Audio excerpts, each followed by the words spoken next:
సహోదరులారా, నేను చదువుకుంటున్న రోజుల్లో అప్పట్లో మాది రెసిడెన్షియల్ కాలేజ్ అని చెప్పాను కదా, పాలిటెక్నిక్. మేము మాకు ఇంకా ప్రిపరేషన్ హాలిడేస్లో ఉండేవాళ్ళం. బాగా ప్రిపేర్ అవ్వటానికి అందరూ చదువుతూ ఉండేవాళ్ళు. ఆల్మోస్ట్ హాస్టల్ అంతా పిన్ డ్రాప్ సైలెంట్గా ఉండేది. చదువుతూ ఉండేవాళ్ళం లాస్ట్ డేస్కి వచ్చేది. అయితే మా సార్ వాళ్ళు ఒక సబ్జెక్ట్లో, కొంచెం టిపికల్గా ఉండే సబ్జెక్టు, దాన్ని ఎట్లా అటెంప్ట్ చేయాలి అనే విషయం చెప్పడానికి ఒక స్పెషల్ క్లాస్ పెట్టారు. అది నోటీసులు అంటించారు. మేము చూసుకోవాలి నోటీసు. ఆ రోజు మరి రోజు ఊళ్ళోకి వెళ్ళి సెంటర్లో కనపడకపోతే పెద్ద పాపంలా ఉండేది నాకు. అప్పుడు బయలుదేరి బయటకు వెళ్తుండగా నా క్లాస్మేట్స్ కనిపించి, నాని క్లాస్కి రావట్లేదా అని అడిగాను. ఏ క్లాస్ ఇప్పుడు ప్రిపరేషన్ హాలిడేస్గా అన్నాను. లేదు లేదు, ఎగ్జామ్ ఎట్లా రాయాలో మాస్టర్ చెప్తా అన్నారు. ఓ అదే వందలేరా, ఎన్ని ఎగ్జామ్స్ రాలేదు అన్నట్లు మీరు వెళ్ళాడులే, నేను రానులే, నేను చదువుతున్నాలే అన్నాను. సరే అని వాళ్ళు వెళ్ళిపోయారు. నేను పెద్దగా పట్టించుకోలే. వేరే ఆరాటాలు కదా, వేరే ఆరాటాలు, వేరే రుచులు. అయితే అట్లా వెళ్ళిపోయిన తర్వాత నేను వచ్చేసాను. ఆ తర్వాత ఆ రోజు ఎగ్జామ్ రాస్తాక చాలా కష్టంగా ఉంది. తెలిసిన ప్రశ్నలే, చాలా కష్టంగా రాశాను. నిజం చెప్పాలంటే ఫెయిల్ అయ్యాను. నాకంటే లో లెవెల్లో ఉండేవాళ్ళు, తక్కువ నాలెడ్జ్ ఉన్న వాళ్ళందరూ చాలామంది పాస్ అయ్యారు. వాళ్ళందరూ వచ్చి మాస్టర్ ఇట్లా చెప్తే ఇట్లా రాశా, అవును నేను అలాగే రాసి ఇట్లా మాట్లాడుకుంటుంటే అట్లా పెద్దగా ఏం బాధపడలా, మళ్ళీ రాసుకోవచ్చు అనుకున్నా. కానీ ఇప్పుడు బాధ అనిపిస్తుంది. నేను మిస్ అవటానికి కారణం ఏంటి అంటే ఆ క్లాస్కి వెళ్ళకపోవటం. ఆ క్లాస్లో ఎట్లా అటెంప్ట్ చేయాలనే విషయాలు చెప్పారు. క్లాస్ అంతా సబ్జెక్ట్ వినటం వేరు, ఇయర్ మొత్తం దాన్ని అటెంప్ట్ చేసి చెప్పింది వేరు కదా. ఇలాగే మనం చాలాసార్లు కొన్ని విషయాలు మిస్ అవుతుంటాం. కానీ మనల్ని తనతోనే ఉంచుకొని అనుదినం మనతో మాట్లాడుతూ మనల్ని నడిపిస్తున్న, తన నిత్య మార్గానికి మనల్ని సిద్ధపరుస్తున్న దేవాది దేవునికి, మన ప్రభు రక్షకుడైన యేసుక్రీస్తు వారి పుణ్యనామంలో స్తుతులు, స్తోత్రాలు, వందనాలు, కృతజ్ఞతాస్తుతులు చెల్లిస్తున్నాను. ఆయన ఘనమైన నామాన్ని బట్టి భూమి మీద విస్తరిస్తూ వర్ధిల్లుతున్న మీకు కూడా క్రీస్తు వారి పుణ్యనామంలో శుభములు, వందనములు తెలియజేసుకుంటున్నాను. సహోదరులారా, స్నేహితులారా, మీరందరూ క్షేమంగా ఉన్నారు కదా. మరొక రోజు మీతో కలిసి దేవుని వాక్యం ధ్యానం చేయటానికి ప్రభు మనకిచ్చిన కృపను బట్టి ప్రభువునందు ఆనందిస్తూ స్తుతిస్తూ నేటి వాక్య ధ్యానాన్ని సామెతల గ్రంథము 5వ అధ్యాయము 1వ వాక్యం నుండి ధ్యానం చేస్తాం. సామెతల గ్రంథము 5వ అధ్యాయము 1వ వాక్యం. నా కుమారుడా, నా జ్ఞానోపదేశమును ఆలకించుము, వివేకము గల నా బోధకు చెవియొగ్గుము. మరొకసారి చదువుతాను. నా కుమారుడా లేదా కుమార్తె, నా జ్ఞానోపదేశము ఆలకింపుము, వివేకము గల నా బోధకు చెవియొగ్గుము. చాలాసార్లు సామెతల గ్రంథం మీద చాలామంది రాస్తూ, సహోదరీలు ఎక్కువగా కుమారుడికి చెప్పాడు, కుమార్తెకి కాదు అనుకుంటుంటారు. కుమారుడు అన్న దగ్గర కుమార్తె అని కూడా పెట్టుకోవాలని కొంతమంది సీనియర్ పాస్టర్స్, పెద్ద పెద్దవాళ్ళు చెప్తూ వచ్చారు. సహోదరులారా, మనం గమనించినట్లయితే మనం వినాల్సింది ఏంటో ఇక్కడ 2 విషయాలు చెప్తుంటాడు. My son attention, pay attention to my wisdom, lend your year to my understanding. Years ఎప్పుడు కూడా అటు ఉండాలంటున్నాడు. ప్రతిసారి ఏం చెప్తాం, ఏం వింటున్నారు అని. దేవుని దగ్గర చెప్పేది వినాలి. ఆయన బోధకి మనం చెవి యొగ్గి వినాలి. అలా ఎందుకు వినలేకపోతాము అంటే దేవుడు మాట్లాడతాడో లేదో అనే డైలమా. ఎవరైనా అన్ని జనులు మనల్ని మీ దేవుడు మాట్లాడతాడా అని అంటే మాత్రం భలే, వాళ్ళు ఎందుకు మాట్లాడతారు, మాట్లాడు, మా దేవుడు మాట్లాడే దేవుడు, చూసే దేవుడు, పట్టుకునే దేవుడు, ఎత్తుకునే దేవుడు, ఇవన్నీ చెప్తారు. ఎప్పుడు మాట్లాడాడు అంటే పెద్దగా దానికి సమాధానం ఉండదు. ఇంకొక మాట, అసలు మాట్లాడింది దేవుడా కాదా అర్థం కాదు. ఎవరో ఏదో చెప్తే అది నమ్మేసేస్తాం, దేవుడు చెప్పిందే అంటాం. అవతల పక్క వ్యక్తి సాక్ష్యం ఏంటి, కాండక్ట్ ఏంటి, ఇది మన ముందున్న తరాలు వాళ్ళు చెప్తున్న దానికి సరిపోతుందా, సరిపోవట్లేదా? వాక్యము 7 సార్లు పుటం వేయబడినా సరే, ఫర్నేజ్లోకి వెళ్ళినా సరే 7 సార్లు ఒకేసారి బయటకు వెళ్ళినప్పుడు సేమ్ అలాగే ఉండాలి కదా. ఒకళ్ళే చెప్తున్నారా, ఇంకెవరైనా చెప్తున్నారా? ఈ విషయాలు మనం గమనించుకోగలగాలి. చెప్తున్న వాళ్ళ సాక్ష్యం ఏంటనేది కూడా మనం వినాలి. సహోదరులారా, ఇలా కాకుండా మన చెవి లేదా మన యొక్క ఆలోచన దేవునికి కాకుండా మనుషుల వైపు తిప్పుకుంటుంటాం చాలాసార్లు. మనుషులంటే సేవకులే. ప్రతి సేవకుడు ఆత్మతో నడిపింపబడుతున్నాడా? ప్రతి సేవకుడు చెప్పే సందేశం దైవ చిత్తానుసారంగా ఉందా?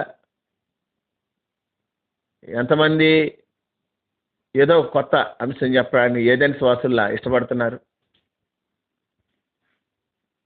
ఇదే మీరు గమనించాల్సిన అంశం. పేతురు గారు చెప్పిందే పౌలు గారు చెప్తారు, పౌలు గారు చెప్పింది తర్వాత తరాలు చెప్పారు. ఈ విషయాన్ని మనం జాగ్రత్తగా చూసుకోగలగాలి. ఈ బోధ కాకుండా వేరే బోధకు చెవి ఎగ్గకూడదు. చాలామంది రకరకాలుగా చెప్తూ ఉంటారు. వాటన్నిటినీ నమ్మటానికి అవకాశం లేదు. దేవుడు ఉండాలి, లోకం ఉండాలంటున్నారు. అట్లా కుదరదు కదా. వాళ్ళకి ఏమి ఇష్టమో అవి మాత్రమే చెప్తున్నారు, మిగిలినవి చెప్పట్లేదు. అది కూడా మనం గమనించుకోగలగాలి. నీకంటూ ఒక జ్ఞానం ఉండాలి, నీకు దేవుని దగ్గర నుంచి ఒక కన్ఫర్మేషన్ ఉండాలి. కనీసం ఒక వ్యక్తి నీతో కొత్త విషయం చెప్పినప్పుడు మన హృదయంలో నెమ్మది ఉండాలి, అలదడి రేగకూడదు. అట్లా అలదడి రేగిందంటే నీ విశ్వాసం ఏదో అవుతుందనే విషయం గుర్తుంచుకో. లేదు, కొన్నిసార్లు నెమ్మది రాబోయే తుఫానుకు ముందు నెమ్మదిలా ఉంటుంది. కనుక ఆ ప్రభు ప్రేమను బట్టి నేను మీతో చెప్పేది ఏంటంటే, you must have a relation with your God personally. కాంగ్రిగేషనల్గా సమాజం అంతటితో కూర్చొని తలకాయ ఇవ్వటం, చప్పట్లు కొట్టడం, నవ్వటం, చేతులు ఎత్తటం, ప్రార్థన చేయటం, కన్నీరు గార్చటం, సమాజంతో కలిసి కూడి, ఇట్స్ గుడ్, అది చాలా మంచిది. అట్లా చేయాలి కూడా నువ్వు. అట్ ద సేమ్ టైం నీకు దేవునితో సరైనటువంటి సహవాసం ఉందా లేదా అనేది కూడా చూసుకోవాలి. లేదు, ఒకే ఇంట్లో భార్య భర్త నివసిస్తుంటారు, భార్య భర్తతో మాట్లాడదు, భర్త భార్యతో మాట్లాడు. దే లివ్ టుగెదర్ బట్ వేరువేరుగా బతుకుతుంటారు. చూపులకే వాళ్ళు టుగెదర్గా ఉంటారు. చాలాసార్లు నీ దేవునితో నీ రిలేషన్ కూడా ఎట్లాగే ఉంటుంది. మాట్లాడు ప్రభా అని అడుగు, మాట్లాడు. మాట్లాడు ప్రభా అని అడుగు, మాట్లాడు. మాట్లాడు ప్రభా అని అడుగు, మాట్లాడు. మౌనంగా ఉండు, మాట్లాడతాడు. మౌనంగా ఉంటామంటే అలగటం కాదు. మా దేవుడు మాట్లాడతాడు, మాట్లాడే వరకు అట్లా చూడు. నీ దేవుడు నీతో మాట్లాడతాయి కదా నేను సృష్టించింది. అసలు నీకు చెవులు ఎందుకు ఇచ్చాడు దేవుడు? చెవులు లేని వాళ్ళతో కూడా మాట్లాడుతున్నాడులే, చెవులు లేని వాళ్ళతో కూడా మాట్లాడుతున్నాడు. ఒకసారి నేను ట్రైన్లో వెళుతున్నాను, నాతో పాటు కొంతమంది మోగవాళ్ళు కూర్చున్నారు. అందరూ ఒకే చోట ఉన్నారు, నేను వాళ్ళ మధ్యలో సీటు దొరికింది, కూర్చున్నాను. అతనికి ఏదో మెసేజ్ వచ్చింది. ఆ మెసేజ్ అలా ఓపెన్ చేస్తే అలా చూస్తున్నాడు. నేను ఊరిని అట్లా మామూలుగా చూసా. వాస్తవంగా నేను అలా చూడను, వేరే వాళ్ళ ఫోన్. కింద ఫస్ట్ తిమోతి అనేది రెఫరెన్స్ కనిపిస్తుంది. తిమోతి అని కనిపిస్తుంది కానీ మరి యాంగ్జైటీ ఆగదు కదా. టక్కన ఇలా వంగని చూసా. అతను మోగతను చాలా సీరియస్ అయ్యాడు. సీరియస్ అయ్యి ఏంటి చూస్తున్నావు అని సీరియస్ ఇట్లా చూసి ఇలా చాలా కోపపడ్డాడు. అప్పుడు నేను వెంటనే నా బ్యాగ్లో ఉన్న బైబిల్ తీసి చెప్పి నేను పాస్టర్ అని చెప్పాను, రాసి చూపించి ఓహో అని చెప్పి వెంటనే అతను షేక్ హ్యాండ్ ఇచ్చాడు. షేక్ హ్యాండ్ ఇచ్చి నేను బైబిలే అని చెప్పాను. అతని చేతికి ఉన్న వేలి ఉంగరం ఒక విగ్రహం, ఆ విగ్రహం ఉంగరం ఉంది. నేను అడిగాను ఉంగరం ఎలా ఉంది, ఇది ఎలా ఉందంటే అతను చెప్పాడు ఇది మా అమ్మ మా నాన్న కొరకు, మా అమ్మ మా నాన్న అక్కడ వెళ్తుంటాడని అతను జస్ట్ అట్లా చెప్పాడు, నాతో ఎక్స్ప్లెయిన్ చేసి రాశాడు, రాసి చూపించాడు. వాళ్ళందరూ ఆ ఊర్లో క్లాసెస్ జరుగుతుంటే క్లాసెస్కి వచ్చి వెళ్తున్నారు. ఒక గైడ్ ఉంది, ఒక అమ్మాయి, దగ్గర దగ్గర 8 మంది అట్లా. వాళ్ళందరూ ఊరు వెళ్తారు. వాళ్ళు నన్ను రమ్మన్నారు వాళ్ళ ఊరికి, మీరు రండి మా దగ్గరికి అన్నారు. కుదరలేదంతే. అబ్బాయి చెప్పాడు మా అమ్మ మా నాన్నతో పాటు మేము అక్కడికి వెళ్తుంటాను నేను, బట్ లోపల మాత్రం యేసు ప్రభువే ఉన్నాడు నాకని చెప్పి. అతను మగవాడు, చెవిటివాడు. వాళ్ళతో మాట్లాడుతున్న దేవుడు నీతో మాట్లాడ్డా? జాగ్రత్తగా వినాలి, జాగ్రత్తగా ఉండాలి. మీకు తెలియకపోతే మీ పాపానికి పెద్దగా ఇదే ఉండకపోవచ్చు, బట్ మీకు తెలుసుకోవడం ఎట్లా చేస్తున్నారు కాబట్టి తప్పించుకోవటానికి ఇంక మీకు కారణాలే ఉండవు. కనుక సహోదరులారా, దేవుని బోధకు మనం చెవి ఎగ్గాలి, దేవునితో ఒక రిలేషన్ కలిగి ఉండాలి. Ask him to talk with you please. ఆయన చెప్తున్నాడు కదా 32వ కీర్తన 8వ వాక్యంలో, నీకు ఉపదేశం చేస్తాను, నీవు నడవలసిన మార్గం నీకు బోధిస్తాను, నీకు నీకు నీకు నీ మీద దృష్టి ఉంచి నీకు ఆలోచన చెప్తాను అంటున్నాడు. దాని ముందు వాక్యం 7వ వాక్యాన్ని కానీ మనం గమనిస్తే, నా దాగుచోటు నీవే, శ్రమల్లో నన్ను నువ్వు తప్పిస్తావు, విమోచన గానంతో నీవు నన్ను ఆవరిస్తావు అంటాడు. భక్తుడేమో నా దాగుచోటు, నన్ను విడిపించేది నీవే, విమోచించేది నీవే అని ఎప్పుడైతే ఆయన మీద ఆధారపడుతున్నాడు, ఆయన ఏమంటున్నాడు, నీకు ఉపదేశం చేస్తాను, నీవు నడవలసిన మార్గాన్ని నేను నిన్ను నడిపిస్తాను. కనుక సహోదరులారా, ఈ విషయాల్లో దేవుడు మనతో ఎంత పర్టికులర్గా ఉన్నాడో చూసుకోవాలి. నీ మీద దృష్టి ఉంచి నీకు ఆలోచన చెప్తాను. Whether you are capable or not, ఈ మార్గాన్ని నువ్వు తట్టుకోగలవో తట్టుకోలేవో దృష్టి నుంచి చెప్తా. ఇది నువ్వు మొయ్యగలవో మొయ్యలేవో నీ మీద దృష్టి నుంచి చెప్తా. నీ కెపాసిటీ 50 కిలోలు అయితే 45 కిలోలే పెడతా, నీ మీద 51 కిలోలు పెట్టను, 50 కూడా పెట్టను. ఇది దేవుని యొక్క స్ట్రాటజీ. ఆయన వైపు ఆయన బోధన అంగీకరించే వాడి స్థితి ఎట్లా అన్న ఉంటుంది. నెమ్మది కలిగి జీవిస్తాం, తప్పనిసరిగా నెమ్మది కలిగి జీవిస్తాం. నెమ్మది కలిగి జీవితం అంటే ఏ అప్పులు ఉండవు, ఇబ్బందులు ఉండవు, తిప్పలు ఉండవు అట్లా చెప్పట్లే, అన్నీ ఉంటాయి. రోజు దుఃఖపడుతుంటావు, దుఃఖపడేవాడు ధన్యుడు అని చెప్పుకొని నిన్ను ఓదార్స్తా దేవుడు ఉంటాడు. నీతి కొరకు హింసింపబడతా ఉంటావు, పరలోక రాజ్యం నీదని చెప్పి తెలుసుకొని సంతోషిస్తుంటావు. These all things you have to take into the consideration. ఇవన్నీ నువ్వు గమనించుకోగలగాలి. దేవుని యొక్క జ్ఞానోపదేశాన్ని ఆలకించాలి. ఆయన బోధ వివేకం కలిగింది, దాన్ని వినాలి. అదర్వైజ్ వివేకం లేని బోధ, జ్ఞానం లేనటువంటి ఉపదేశాన్ని నువ్వు ఆలోచిస్తావు. మనుషుల జ్ఞానాన్ని నువ్వు, మనుషుల ఉపదేశాన్ని, మనుషుల జ్ఞానం ద్వారా వచ్చే ఉపదేశాన్ని నువ్వు అంగీకరిస్తావు. ఆటోమేటిక్గా ఇక్కడ ఉన్నటువంటి కుమారుడు జారస్త్రీ మాట అన్నాడు. జారస్త్రీ అంటే లోకమే. లోకం అంటే దేవునికి వ్యతిరేకమైంది. ఇతను లోకం మాట విన్నాడు. మనం 14వ వాక్యాన్ని చదివితే, సమాజం సంఘాల మధ్య ఉండి ప్రతి విధమైన దౌష్ట్యానికి లోబడకుండా కొంచెం ఎడమయ్యాను, నాకు దేవుడిచ్చిన బోధకుల మాట నేను వినలేదు. 13వ వాక్యం, నా ఉపదేశకులు నాకేం చెప్పారు దానికి చెవి ఎక్కలేదు అనుకుంటూ బాధపడతాను. దయచేసి మంచి బోధని, శ్రేష్టమైన బోధన వినటానికి ప్రయత్నించండి. నన్ను, మమ్మల్ని మించి మీకు ఉపదేశం చేయగలిగిన వాళ్ళు మన ప్రభువే.